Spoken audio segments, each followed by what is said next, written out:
saya mencari Tuhan. Saya benar-benar pengen tahu Tuhan tuh di mana sih sampai kok setega itu sama saya di umur saya yang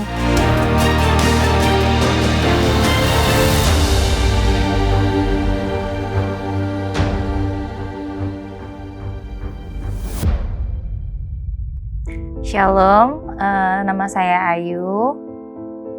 Di sini saya mau sedikit membagikan betapa besarnya Tuhan menyertai saya dalam kehidupan saya. Tapi jauh dari semuanya itu, saya mau mundur sedikit alurnya, di mana saya pernah memiliki keluarga yang komplit. Ada mama papa saya sewaktu masih hidup dan ada kakak saya. Kebetulan saya anak bontot, jadi saya 3 bersaudara. Dan sewaktu itu orang tua saya sudah dipanggil oleh Tuhan, diistirahatkan sementara waktu. Kemudian saat ini saya bersama dengan kedua saudara saya.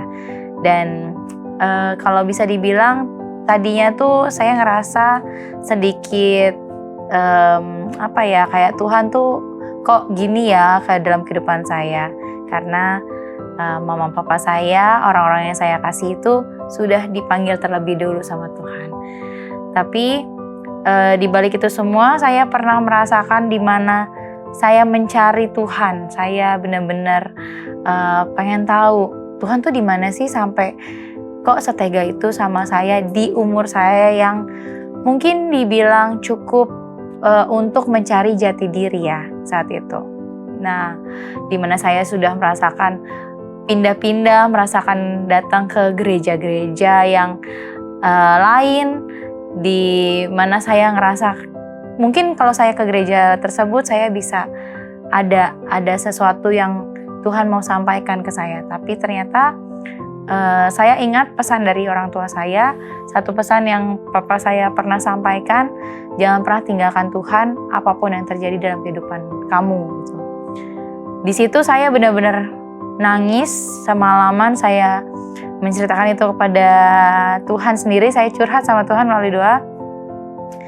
Mungkin agak ironis kali ya dengarnya, karena biasanya kan kita kalau mau cerita ke orang, kita menunggu feedback juga dari orang itu. Kita mendapatkan komunikasi dua arah. Tapi kalau kita komunikasi dengan Tuhan kan bingung, apa nih Tuhan jawab apa nih doa saya. Saya tuh minta, saya nggak mau kesepian, saya nggak mau ngerasa sendiri Tuhan gitu. Meskipun kedua kakak saya pasti udah ada keluarga yang harus mereka urus gitu kan.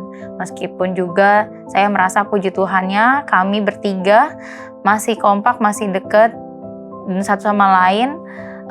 Tapi saya merasakan bahwa Tuhan tuh benar-benar ada buat saya di waktu saya benar-benar mencari Tuhan dengan sungguh-sungguh. Saya selalu menguatkan diri saya dan saya bersyukur juga di balik saya mencari Tuhan selama itu, ini kurang lebih dari 2000, kalau saya ingat tuh 2013 sampai dengan 2015 atau 16 kayaknya. Itu udah waktu yang sangat lama, yang dimana gereja saya tuh lagi rajin-rajinnya ada mission trip, pelayanan keluar, tapi saya justru hilang, saya justru nggak ada, saya justru jauh dari teman-teman saya menjauhkan diri lebih tepatnya dari teman-teman saya, karena saya ngerasa kayak Tuhan nggak adil buat saya, Tuhan tuh nggak ada buat saya saat itu. Tapi seiring berjalannya waktu dan semakin saya dewasa, saya berpikir lagi bahwa enggak, Tuhan tuh selalu ada buat kamu. Buktinya tuh banyak hal yang terjadi yang bisa kita syukuri. Tuhan masih kasih kita nafas kehidupan sampai detik ini. Tuhan masih kasih kita berkat, pekerjaan, meskipun pernah merasa nganggur banget lama, tapi tiba-tiba Tuhan kasih satu tanda yang baik gitu. Dan saat itu aku juga bersyukur ada teman-teman di gereja aku yang selalu ngingetin, selalu chat, meskipun chatnya kadang-kadang satu hari ini di chat aku tuh suka nggak bales, suka diemin aja gitu, karena ya aku ngerasa saat ini gue belum butuh nasihat gitu, tapi aku cuma butuh ditemenin. Jadi aku tuh pernah bilang sama Tuhan gitu kan, kenapa sih mama papa dipanggil duluan gitu. Terus aku kayak mikir, Oh mungkin saat mama papa dipanggil duluan sama Tuhan, Tuhan pengen aku jadi orang yang bisa berpikir lebih dewasa, lebih baik, dan bisa selalu mengandalkan Tuhan gitu. Dan di saat itu juga aku punya tanggung jawab mengajak kakak-kakak aku untuk kembali lagi dalam kebenaran, supaya harapan dari orang tua juga bisa senang lagi pada saat nanti Tuhan Yesus datang yang kedua kali, kita semua sekeluarga kumpul.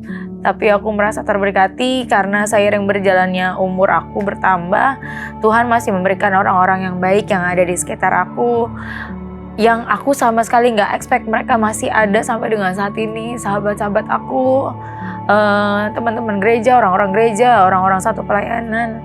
Dan aku bersyukur kalau aku pernah mengalami masa-masa yang anak-anak sekarang mungkin kalau misalkan mereka lagi stres, mereka healing gitu ya. Tapi aku bersyukur aku bisa merasakan hal-hal yang luar biasa dari Tuhan, penyertaan Tuhan buat aku sampai aku di umur yang sekarang ini. Di sini aku mau bagiin buat teman-teman semua yang merasakan lagi lemah imannya, lagi lemah rohaninya, untuk kita sama-sama belajar, sama-sama berdoa. Kita jangan pernah menyerah, jangan pernah melakukan hal-hal bodoh, baik itu bunuh diri atau segala macamnya, jangan. Tapi aktiflah kembali ke dalam pelayanan Tuhan. Dan aku mau bagiin satu ayat di Ulangan 31 ayat 6 berbunyi, kuatkan dan teguhkanlah hatimu, janganlah takut dan jangan gemetar karena mereka, sebab Tuhan Allahmu, Dialah yang berjalan menyertai engkau, Ia tidak akan membiarkan engkau dan Dia tidak akan meninggalkan engkau. Semoga apa yang aku bisa bagikan ini boleh menguatkan iman kerohanian kita dan kita tetap semangat untuk menanti kedatangan Tuhan yang kedua kali.